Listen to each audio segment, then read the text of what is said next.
Welcome to The Driven Deal, the podcast where real estate professionals, investors, and industry experts share insights, strategies, and trends shaping the market. I'm your host, Jose Angel, and in each episode, we dive into game-changing tactics, automation, and success stories to help you stay ahead in the real estate world. Whether you're an agent, broker, or investor, this podcast is designed to bring you valuable knowledge to scale your business.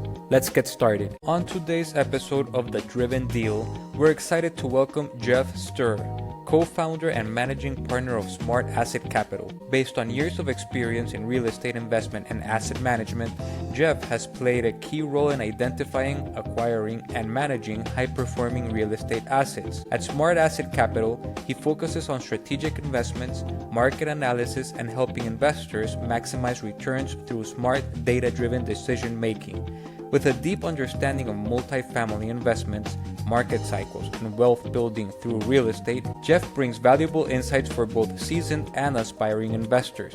Get ready for an insightful discussion on real estate investing, market strategy, and the keys to long-term success in asset management. Move this over. All right, then. Thank you again for being here and welcome, Geoff. Can you share a bit about your role and how it fits into the bigger picture at Smart Asset Capital? Yeah, 100%. Thanks again for having me. So I am one of the co-founders, principal, and managing partner. There's three of us at Smart Asset Capital. So Smart Asset actually started as a investor-focused brokerage about 10 or 11 years ago. And then the next part of that was Smart Asset Property Management. And that company manages over 4,000 apartment units in southeastern Wisconsin and over 1 million square feet of commercial real estate. And then 6 years ago, we started Smart Asset Capital, which is our real estate private equity division. And that's where I'm a partner. So I spend the majority of my time working with investors. I lead our capital raising and investor relations team. I also oversee leasing and I'm involved in all of the day-to-day decision making that we're doing to try to grow our portfolio. And as far as the investment properties, you mentioned you manage 4,000 doors right now. Correct. So that's third-party management. Smart Asset Property Management does third-party property management, just over 4,000 doors in southeastern Wisconsin, kind of like an hour radius around Milwaukee. Oh, okay. Perfect. And then Smart Asset Capital is, like I said, it's our real estate private equity group. We have what's called SAC Industrial Fund. So we have a fund where we have a portfolio of right now it's 6 properties. We've got 3 more under contract. So we'll be at 9 properties before the end of Q1 here. And those are all industrial properties. So it's warehouses, manufacturing, distribution facilities, basically buying cash flowing Class B industrial real estate that's located in great industrial parks throughout southeastern Wisconsin, Milwaukee, Waukesha, Madison, and even getting up, looking at opportunities in the Fox Valley and down towards the Illinois border.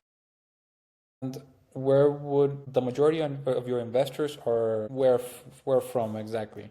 From Wisconsin or all over the US? Yeah, no, I would say the majority of our investors are in Wisconsin. We do definitely have investors on both coasts, and like we have a significant amount of California investors and New York investors as well. A lot of the investors that we work with are chasing yield. So we're a cash flow play.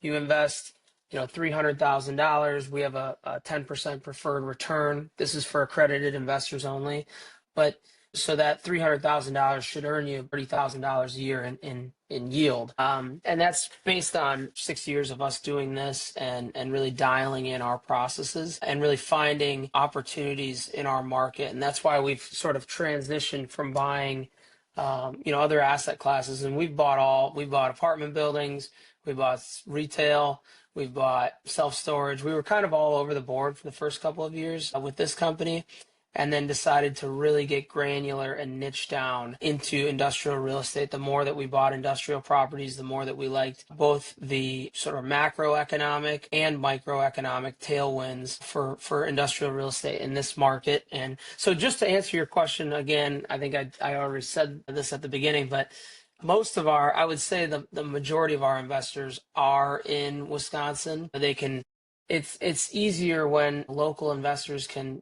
sort of They can see the property, they know the areas, they know that there's growth happening, both population growth or just emerging market trends of more business being done in certain areas. And so, when we buy a building and they're, local to that asset, it's a little bit easier for them versus somebody that might be not even know really where Wisconsin is. I had someone in Los Angeles tell me one time, they said, "Is Milwaukee, is that on the East Coast?" That's it in a nutshell. We do have, I mean, we've got working with an investor friend of mine in London, so we're expanding and going, even globally that way. But as we grow, and we've got over 100 investors, we're certainly interested in meeting more investors in other areas, but also definitely trying to lean into our community here. And it's not just to buy properties that we think can, earn a significant return for us and for our investors. It's not just that. We're also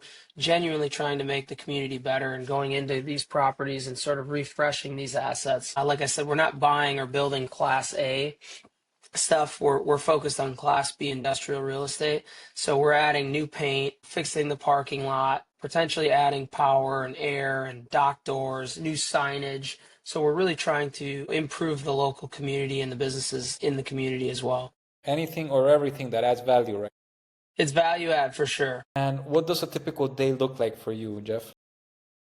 Man, I just got asked this question by actually my little cousin who is in college. He's in an undergrad right now. He's trying to figure out what he wants to do with his life. And he asked me what a typical day looks like. This is last week. And I kind of had to think long and hard about it because not every day is pretty different. I'm on phone calls all day long. So I try to get up early, in the 5 a.m., 5:30 a.m. time frame.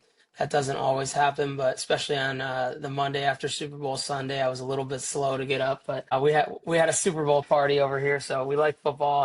And but anyways, I try to get up early. I try to knock out some significant tasks that I think are important for me to get done that day, first thing in the morning. Then I'll go get a workout in, and then after that, it's basically a series of meetings and calls, and that could be going to a property that we're considering buying. That could be going to one of our current properties. That's meeting with any given day. I might have a lunch or a coffee meeting with potential investors. I talk with the real estate brokerage community quite a bit, so it really varies. But it starts off with getting my key tasks done, the most important things done for the day, and then it's just a series of meetings, and ideally meeting with as many investors or potential investors, either current investors of ours or potential investors of ours, as much as I can to make sure that we're doing a good job on the fundraising side of things and that we're doing right by our investors and that they're happy. And happy investors, just like happy customers, they tend to refer more people. So we want to make sure that they're getting that world-class Ritz-Carlton experience with Smart Asset Capital. I hear you. Nice. Any major shifts that you're seeing in the industry right now? Yeah, I mean, I just actually queued up 2 posts on LinkedIn about it today. We're starting to see a lot of data come out where transaction volume in commercial real estate across the board is actually ticking up. And we knew that this was going to happen. If we look at 2023 and 2024, from just an overall United States commercial real estate transaction volume perspective, we were down like 10-year lows, the least amount of commercial real estate being transacted on for a decade. So, and that happened, and I called that the buyer seller staring match, right? So as interest rates doubled over the course of 18 months, really you had a lot of sellers that thought their buildings were worth a certain amount, but when you look at it as a buyer, and I see it on both ends of the table, right? I feel the pain as a seller too, but as a buyer, you say, well, I can't buy this property when the interest rates are double, and I've got to make sure, and especially with our business, we're a cash flow business. We focus heavily on properties that are cash flowing on day one, where we think we can add value and increase the net operating income and increase the cash flow of the property as quickly as possible. So you had this buyer-seller staring match, and I think it is finally, people were saying survive till 2025 in commercial real estate. That was a big term. But I honestly do think that it's actually we're going to see an uptick in transaction volume, and data from Matthews, from CBRE, a couple of different outlets that I scheduled to post on LinkedIn for later today, would suggest that's going to be the case. And I really hope so, because we bought in the last 6 months of 2024, we bought about $20 million worth of real estate and raised about $6 million to go and do that. We also put our own capital into the deal. We've put in over $1 million as the sponsor GP team, and are going to be putting another 5,000 in this year. But capital raising was challenging in general. I mean, you had election year, you had just a lot of uncertainty in general over the last couple of years. So I'm really proud of what we were able to do in the back half of 2024. And I really do believe that, like in 2023, we bought one property, and we were still underwriting deals and trying to, and raising capital. And then in 2024, we bought six, and we have three more under contract in Q1 of 2025, and so we're hopeful to be able to, keep up that momentum, and maybe even put our foot on the gas a little bit more if these properties are transacting more. Of course. And speaking of which, you mentioned right now raising capital and everything, and that's like the major part of your business, obviously. What tactics have you been using to getting people through the door? What has worked, and what do you think hasn't worked that well so far? Yeah, I mean, so our whole goal is to build out a world-class real estate investment firm and potentially be ringing the bell on Wall Street someday, 10, 15, 20 years from now. I know it sounds crazy, but we have big goals. So, to do that in each facet of our business, we need to strive to build out the world-class foundation. I think that we've been doing a great job at that. We've come a very long way in 6 years. I mean, at first it was just three guys, and we have the property management staff, which helps us out tremendously. But we were kind of, I don't want to say winging it, because we definitely knew how to operate real estate at that point and had success stories and had wins, and we had a track record that we could go out to at the beginning, kind of friends and family and current clients to be able to partner with us on deals. And it was more of them honestly wanting to partner with us than us going out and saying, trying to raise money for deals. But so, nowadays we have a board of directors that have, had a ton of experience. One of them was the controller at a real estate investment firm that actually did become a REIT and went public on Wall Street. Another one spent a lot of time at JP Morgan in investment banking. So they've really helped us dial in our investment committee process and really the back end fund administration processes. So that's, it's just, I view it as building blocks. And so, again, we want to have a world-class, deal flow engine. We were calling it our deal machine for a while. We want to have world-class operations, and our operational efficiencies, particularly as it relates to leasing. And so we've done a ton of work on our internal leasing processes. Now, for the bigger properties and the bigger spaces that we have, we work with outside brokers like the Colliers of the world, but we also have an internal analyst that also along with myself, manages our leasing strategies internally, both for just the smaller properties and just working with the larger companies for our bigger spaces. And then finally, to get to, I'm a little long-winded. I've had a lot of caffeine today, per usual.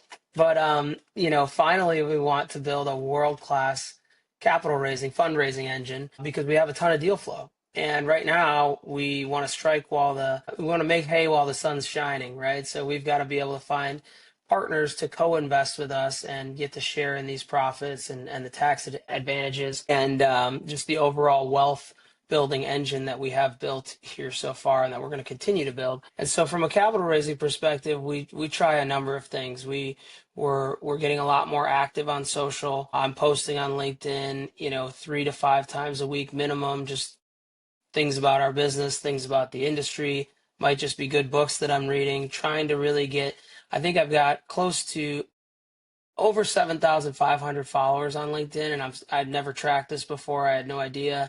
Now I have a goal, right? I want to get to 20,000 followers on LinkedIn, right? So how do I do that? I mean, you have to be constantly or consistently posting on social media, and then also liking other posts and following other thought leaders, commenting on their posts so that more people see you and you have more visibility. I think that's done really well for us.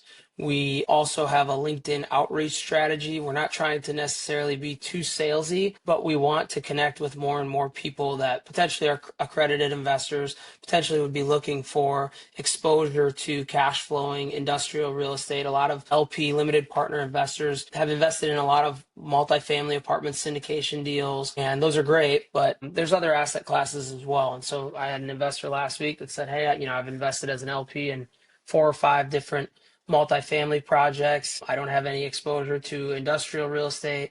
I believe in what you're saying about the tailwinds with industrial real estate as it relates to like the e-commerce boom that's not slowing down anytime soon, the onshoring, reshoring, nearshoring movement, bringing more and more manufacturing back to America, and also just supply chain disruption that happened during COVID, and just how that distribution of goods flows. There's more and more appetite to bring these supply chain operations back to the United States, and particularly in, places that have a regional advantage, such as, the middle of the country. You can get either way quickly, and in the lower cost of labor, lower cost of living places like a southeastern Wisconsin. It makes a lot of sense for businesses to have their supply chain operations housed here. So, we have our podcast. We're trying to do more videos like that. I'm trying to get on more podcasts like this one, so I really appreciate you inviting me. We reach out to try to get more connections on LinkedIn, on Bigger Pockets. We go to a lot of different networking events. So those are the things that I would say that we're really working on and trying. We're also building a new website. It's going to be what I think will be a world-class website that should be done in the next week to 2 weeks. And then we completely revamped our CRM.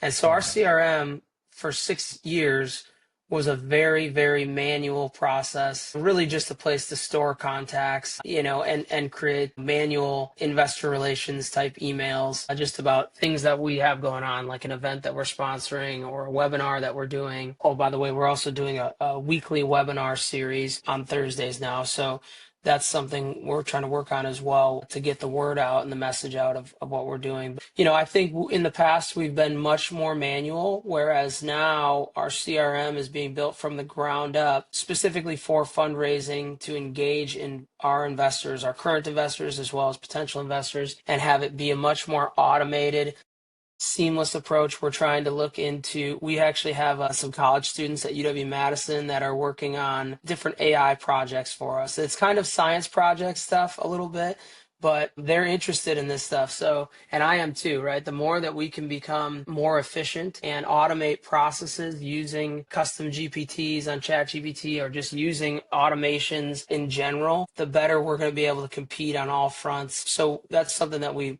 try to do quite a bit. It's AI@smartassetcapital.com. Nice, nice. And now that you mentioned the competition and to maintain yourself competitive, how has the competition been behaving? How are you keeping yourself competitive? Yeah, I think that's one approach. I think in general, the real estate industry is a bit of a laggard as it relates to adopting technology. Now that being said, there's a lot of new innovations coming to the real estate industry in the form of software and automations, and better user experiences for investors, for the operators as well. So we just, from a competition perspective, we want to be on the forefront of all of that innovation. We think that we are small and nimble enough at this point to be able to readily adopt these innovations quicker than perhaps bigger competitors of ours. Another thing is, with the deals that we look at are not necessarily competing with the big dogs. We try to buy properties. Our buy box right now, for the most part, is $2 to $10 million properties, a little bit too big for the individual investor, but too small for the institutional players. That being said, we have started to look at bigger deals, over $20 million deals, over $40 million deals. But I think a big competitive advantage is just our size, how nimble we can be, our local experience here. Where all three of us live in the southeastern Wisconsin area and grew up here. So we know the area very well. We have a lot of great connections here, and then just trying to adopt innovations as much as possible and being able to use that to automate our business and make us more efficient.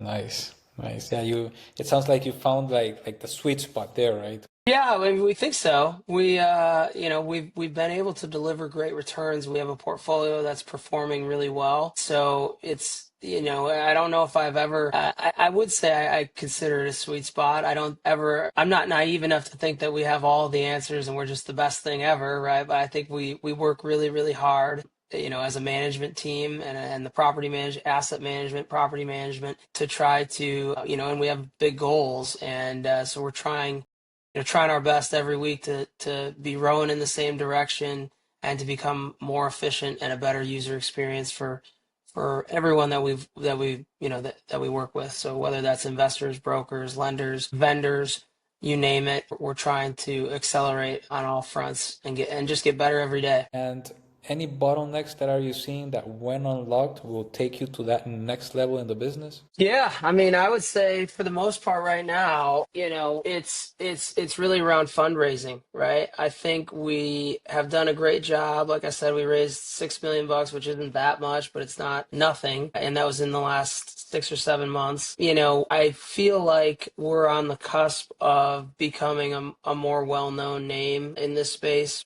by all of these things that we're trying to do and all the events we're trying to go to. And my hope is that we're going to reach sort of a critical mass enough of having a more constant flow of capital to be able to match that up with the deals that we have, right? It's been kind of, how do I say this? It's been, like I said, it's been a challenging environment to raise capital across the board. I have a lot of friends that do this. So it's not just us, right? But I do think that once we're able to get better systems in place on the fundraising side of things, I think that's really going to unlock a lot of capital for us, and that's going to make us, even more competitive when we're out bidding for deals. Yes, of course.